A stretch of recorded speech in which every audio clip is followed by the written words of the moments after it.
আজকের ক্লাসে আমরা একটি স্পোকেন রুল শিখব। এই রুলটি যারা প্রথম থেকে ইংরেজি শিখতেছেন তাদের জন্য খুবই গুরুত্বপূর্ণ। আজকের রুল আমরা দেয়ারের ব্যবহার শিখব থাকা অর্থে।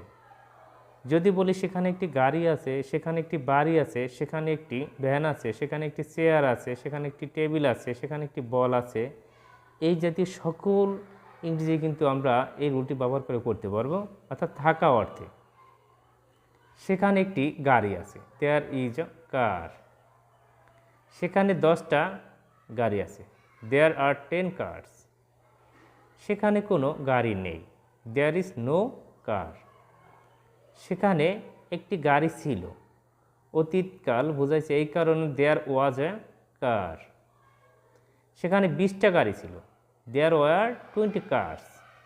সেখানে কোনো গাড়ি ছিল না, দেয়ার ওয়াজ নো কার। ধন্যবাদ সবাইকে।